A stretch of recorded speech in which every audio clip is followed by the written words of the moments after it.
Hello guys, welcome to our channel. This is Teja. ప్రస్తుతం మనతో పాటు సీనియర్ జర్నలిస్ట్ రాము బాలాజీ గారు. నమస్తే. నమస్తే. సో రీసెంట్ గా బెయిల్ మీద దస్తగిరి బయటకు రావడం జరిగింది. సో తను రావడమే సీఎం జగన్మోహన్ రెడ్డి గారిని పొలిటికల్ గా డైరెక్ట్ గా అటాక్ చేయడం జరిగింది. అండ్ రీసెంట్ గా కూడా తను టీడీపీ పార్టీలో జాయిన్ అవుతున్నట్లు కూడా ఒక సమాచారం అయితే వచ్చింది. ఇవన్నీ కూడా ఎంతవరకు వస్తుంది? దస్తగిరి మనకి చాలాసార్లు చెప్పుకున్నాం మనం. ఈజ్ ఎ నోటోరియస్ గై. దస్తగిరి వల్లనే ఆయన అప్రూవర్గా మారడం వల్లనే అవినాష్ రెడ్డి వాళ్ళ ఫాదర్ కావచ్చు, అంతకుముందు ఉన్న దేవిరెడ్డి శివశంకర్ కావచ్చు, ఉమాశంకర్ రెడ్డి కావచ్చు, రకరకాల వాళ్ళందరూ దాదాపు మొత్తం 8 మంది మీద కేసు. ఈ వివేకానంద రెడ్డి హత్య కేసులో 8 మందిలో దస్తగిరి అక్యూజన్ నెంబర్ 4. మిగతా 7 మందిలో 6 మంది జైల్లో ఉన్నారు ఇప్పటికి కూడా. ఒక అవినాష్ రెడ్డి మాత్రం బయట ఉన్నాడు. వాళ్ళ నాన్న కూడా జైల్లోనే ఉన్నాడు. సో ఇదంతా కూడా దస్తగిరి అప్రూవర్గా మారడం వల్లనే అనేది ప్రధానంగా మనందరికీ తెలుసు. అయితే దస్తగిరి ఏంటంటే ఇప్పుడు మామూలుగా వివేకానంద రెడ్డి లాంటి ఒక పాపులర్ ఫిగర్ని హత్య నేనే చేశాను, నేను గొడ్డలతో ఎలా నరికాను అంతా కూడా తను డీటెయిల్గా చెప్తున్నాడు. పోలీసులకు చెప్పేది ఒక అంశం, ఎందుకంటే వాళ్ళ ఇంట్రాగేషన్లో పోలీసులకి ఏం చెప్తాడనేది వేరే అంశం. కానీ ఇతను బయటకు వచ్చి ఏదో అదంతా తన గొప్ప కార్యం అన్నట్టుగా మీడియాతో చెప్తున్నాడు. ఎలా చంపాడు, వాడు ఎలా నరికాడు, నేను ఎలా నరికాను అని చెప్తున్నాడు నీట్గా. నిజానికి ఏంటంటే కోర్టు అనేకసార్లు ఇలాగ బయట చెప్పొద్దు, ఈ కేసు గురించి మాట్లాడొద్దని అనేకసార్లు సుప్రీంకోర్టు చెప్పింది, అయినా వినట్లేదు. రెండవది ఏంటంటే ఇది పొలిటికల్ హత్య అయిపోయింది. పాలిటిక్స్కి దీన్ని ఉపయోగించుకోవడం జరిగింది. 2019లో జగన్ దీన్ని తనకు అనుకూలంగా ఉపయోగించుకోవడానికి తెలుగుదేశం మీద వేసేశారు. తెలుగుదేశం వాళ్ళే చేశారు దీన్ని. చంద్రబాబు చేయించాడు. నారాసుర రక్త చరిత్ర అని చెప్పి బుక్కులు వేసి దాన్ని ప్రచారం చేసి కొంతవరకు తనకు మైలేజ్ జరిగింది. దాని తర్వాత తెలుగుదేశం వాళ్ళు ఏం చేశారంటే అప్పుడు మరి ఎందుకు వాళ్ళు మేల్కోలేదు ఈ అంశం మీద తెలియదు, కానీ తర్వాత దీన్ని జగన్ అకౌంట్లో వేయాలని వాళ్ళు తీవ్రంగా ట్రై చేస్తున్నారు.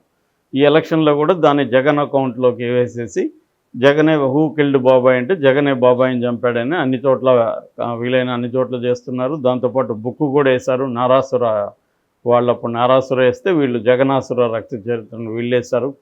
దాని తర్వాత సిబిఐ ఆఫీసర్ను కూడా మేనేజ్ చేశారని చెప్తారు. So CBI officer, investigating officer కూడా మీద కూడా దీంట్లో నిందితులందరూ కూడా పోలీసులకి, కోర్టుకి కూడా కంప్లైంట్ చేశారు, మమ్మల్ని టార్చర్ చేశారని. చివరికి సాక్షులుగా ఉన్న రామయ్య, తర్వాత కృష్ణారెడ్డి పిఏ వాళ్ళు కూడా చెప్పారు. రామయ్య కూడా మీడియాతో చెప్తున్నాడు, నన్ను బీహార్లోనూ గుజరాత్కు తీసుకెళ్ళి 4 రోజులు కొట్టారు, నాకు మెమరీ పవర్ అంతా పోయిందని అతను చెప్తున్నాడు. ఎర్రగంగిరెడ్డి అక్యూజన్ నెంబర్ 1, అతను వాళ్ళు వేసిన ఏట్లకి నా ఏళ్ళంతా ఇరిగిపోయినాయని అతను చెప్తున్నాడు. ఇంకా కృష్ణారెడ్డి, ఎంవి కృష్ణారెడ్డి, ఆయన అయితే నా కొడుకు ముందే నన్ను గొడ్డును బాదినట్టు బాదాడు సింగ్ ఆయన అని చెప్తున్నాడు. సో ఇలాగా దాంట్లో ఏంటంటే ఈ ఆరోపణల మీద కోర్టు కూడా ఇప్పటివరకు ఏమీ సిబిఐ మీద ఎటువంటి చర్యలు తీసుకోలేదు. ఎందుకంటే వీళ్ళందరూ కోర్టులో కూడా ఫైల్ చేశారు, మమ్మల్ని కొట్టారు, టార్చర్ చేశారని. సో ఈ క్రమంలో దస్తగిరి ఏం చేస్తున్నాడంటే, దస్తగిరి ఒకడే బయట ఉన్నాడు. ఎందుకంటే అతను అప్రూవర్ కాబట్టి అతనికి శిక్ష ఏమి లేదు, బెయిల్ ఇచ్చేశారు. సో బెయిల్ ఇచ్చేశారు కాబట్టి అతను ఏం చేస్తున్నాడంటే అప్పటి నుంచి మరి తెలుగుదేశం వాళ్ళని ఎంకరేజ్ చేస్తున్నారో తెలియదు, కానీ అతను మీడియాతో మాట్లాడడం, ఓపెన్గా గంటలు మీడియాతో మాట్లాడడం, లైవ్లో ఇవ్వడం, అతన్ని దస్తగిరి గారు సార్ మీరు చెప్పండి సార్ ఎలా జరిగిందని మనోళ్ళు అడగడం, జర్నలిస్టులు. ఇలాగా అతను ఏదో ఒక సెలబ్రిటీ లాగా, అతను హంతకుడు బేసిక్గా, అతనే కన్ఫెషన్ ప్రకారమే మనం కోర్టు అతను ప్రూవ్ కానంత వరకు హంతకుడు కాదని చెప్పాలి. కానీ నేనెందుకు అతను హంతకుడు అంటున్నాను, అతనే చెప్తున్నాను నేను హత్య చేశాను. కాబట్టి మరి అంత సెల్ఫ్ కన్ఫెస్డ్ హంతకుడు అతనికి ఏం పని అసలు? ఈ హత్య గురించి బయట మాట్లాడాల్సిన పని ఏముంటుంది? కోర్టులో కానీ పోలీసుల ఇంట్రాగేషన్లో కానీ మాట్లాడలేదు, బయట ఏం మాట్లాడతాడు? కానీ ఇప్పుడు ఏంటంటే అది పొలిటికలైజ్ అయిపోయి ప్రతి ఒక్కరూ హత్య గురించి మాట్లాడడం. ఇది విచిత్రమేముంటే ఎంత క్లవర్గా చేసినా కూడా మామూలు మన పోలీస్ స్టేషన్ వాళ్ళే 4 రోజులు పట్టుకుంటున్నారు ఇవాళ హంతకులను. ఎందుకంటే టెక్నాలజీ అంత మోడర్నైజ్ అయింది, ఈజీగా పట్టుకుంటున్నారు. కానీ ఇక్కడ సిబిఐ దేశంలోనే one of the best investigating agencies, అది పట్టుకోలేకపోతుంది. 2019లో జరిగితే ఇప్పుడు 5 years అయింది.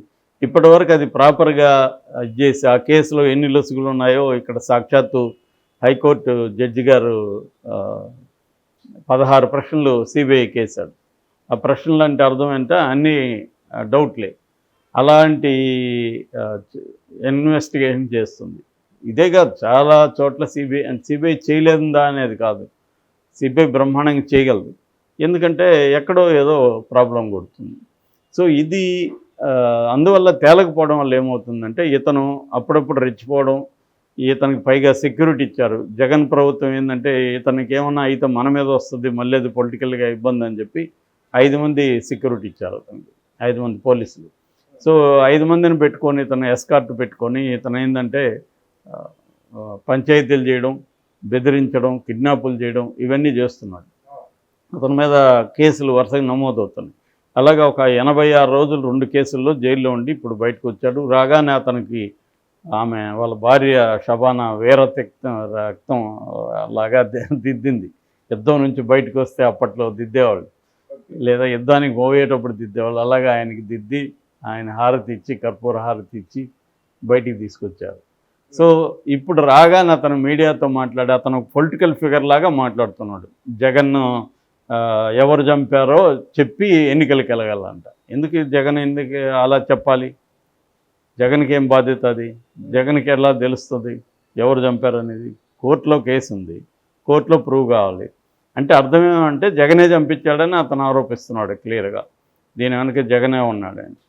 సో అది ఎన్నికలకు వెళ్ళేది అలా వెళ్ళాలి, నేను భయపడను, నన్ను ఎవడూ భయపెట్టలేడు ఇలా మాట్లాడుతుంది. ఇప్పుడు ఇంక ఎట్లాగూ షర్మిల కూడా తెలుగుదేశంతోనే కలిసి పనిచేస్తుంది కాబట్టి ప్రాబ్లం లేదు. అంటే ఇండైరెక్ట్గా వాళ్ళ ఆరోపణలు కూడా అలాగే ఉన్నాయి. ఏదేమైనా తెలుగుదేశం మీడియానే అతను హైలైట్ చేస్తుంది. ఆంధ్రజ్యోతిలో చూస్తే ఈరోజు ఫ్రంట్ పేజీలు వేశారు అతన్ని. నిజానికి అతను ఫ్రంట్ పేజీలు వేసే క్యాండిడేట్ అతను. సో అలాగా ఉందంటే అర్థమేమి? వీళ్ళకు ఉపయోగపడంగా అంటే జగన్కి యాంటీగా ఇప్పుడు తెలుగుదేశం దాన్ని ఉపయోగించుకుంటుంది. జగన్ ఏమో 2019లో ఈ కేసును ఉపయోగించుకున్నాడు. నిజానికి వీళ్ళిద్దరికీ చిత్తశుద్ధి లేదు. చంద్రబాబుకి తెలుగుదేశానికి చిత్తశుద్ధి ఉండుంటే వాళ్ళ గవర్నమెంట్ ఉన్నప్పుడే కదా హత్య జరిగింది. 3 నెలలు మళ్ళీ గవర్నమెంట్ ఉండింది హత్య జరిగినాక కూడా. ఎందుకు వీళ్ళు ఎవరు చంపారో బయట పెట్టలేకపోయారు? వాళ్ళ 2 రోజుల్లో పట్టుకుంటున్నారు. వీళ్ళు ఎందుకు బయట పెట్టలేకపోయారు? బయట పెట్టి ఉండాలిగా, జగనే చేస్తుంటే. వీళ్ళు పెట్టలేకపోయాడంటే అర్థమేమి? జగను చేయలేదు, చంద్రబాబు చేయలేదు అనేది క్లియర్గా అర్థం. నేను చాలాసార్లు చెప్పాను అది ఎలా జరిగి ఉండే అవకాశం ఉంది. ప్రొఫెషనల్ మర్డర్ కాదనేది ఎవరికైనా ఈ హత్యల మీద, క్రైమ్ మీద నాలెడ్జ్ ఉన్న వాళ్ళకి ఎవరికైనా అర్థమవుతుంది. ఎందుకంటే అర్ధరాత్రి చంపినోడు తెల్లారితో అందరు ఎదురుగా బ్లడ్ క్లీన్ చేస్తారా? అప్పుడేం చేస్తున్నారు? అర్ధరాత్రి నుంచి ఆ క్రైమ్ సీన్ వాళ్ళ కంట్రోల్లోనే ఉంది కదా. వాళ్ళు ఎవడైనా ప్రొఫెషనల్ ఏం చేస్తాడు? అసలు ఫస్ట్ ఆఫ్ ఆల్ అంత రక్తం వచ్చేటికి చంపాల్సిన అవసరం లేదు. ఆయన చంపడానికి అంత బ్లడ్ ఎందుకు వస్తుంది? ప్రొఫెషనల్ చంపితే అలా ఉండదు. ఒకవేళ అలాగా చంపినా క్లీనింగ్ ఉంటుంది అప్పుడే. ప్రొఫెషనల్లో ఎప్పుడు కూడా హత్య రెక్కి ఎలా చేయాలి, హత్య ఎలా చేయాలి, చేసిన తర్వాత క్లీనింగ్ ఎలా చేయాలి, దాని తర్వాత ఎవరు సరెండర్ అవ్వాలి, ఎవరు లాయర్లను పెట్టుకోవాలి, ఈ ప్రాసెస్ అంతా ముందే ప్లాన్డ్గా జరుగుతుంది ఒక హత్య చేస్తే. ఇదేమీ లేదు. ఇది క్లియర్గా ఏంటంటే ఒక కసితో చంపినట్టుగా కనపడుతుంది. ఇతను చెప్పిన ప్రకారం కూడా గుండెల మీద తన్నాడు, తర్వాత నేను గొడ్డలతో అతన్ని చెయ్యి మీద నరికాను, ఇవన్నీ చెప్తున్నాడు. ఇవన్నీ ఒక ప్రొఫెషనల్ టీమ్గా, అసలు వీళ్ళెవరు కూడా ప్రొఫెషనల్ టీమ్ కాదు. ఎవరన్నా జగన్ లాంటి వాళ్ళు చేస్తే ప్రొఫెషనల్గా ఉంటుంది వ్యవహారం. అదేమీ లేదు. ఇప్పుడు పరిటాల రవి చూడు ప్రొఫెషనల్గా ఉంది. దాంట్లో అక్కడ వాళ్ళే ఆయనకి ఎవరైతే సెక్యూరిటీ ఉన్నారో పోలీసులు వాళ్ళే సహకరించారు, క్లియర్గా అర్థమవుతుంది అక్కడ. అంటే అందుకని మనం ఏ ప్రొఫెషనల్ హత్యలు పరిశీలించినా కూడా ఇంత ఘోరంగా ఉండదు. అందుకని దీన్ని కనిపెట్టడం అనేది పోలీసులకి 2 రోజుల్లో పని. సో కానీ వాళ్ళు దీన్ని చెప్పదలుచుకోలేదు. ఎందుకంటే దీన్ని పొలిటికల్గా ఉపయోగిద్దామని తెలుగుదేశం అప్పుడు అనుకునింది, కానీ వాళ్ళు ఉపయోగించుకోలేకపోయారు. జగన్ బ్రహ్మాండంగా ఉపయోగించుకున్నాడు. ఇప్పుడు తెలుగుదేశం దీన్ని ఉపయోగించుకుందాం అనుకుంటుంది. మేబీ షర్మిల కూడా రంగంలోకి దిగచ్చు. ఇంకా 4 రోజులు పోతే దీని మీద కూడా ఆమె కూడా రావచ్చు.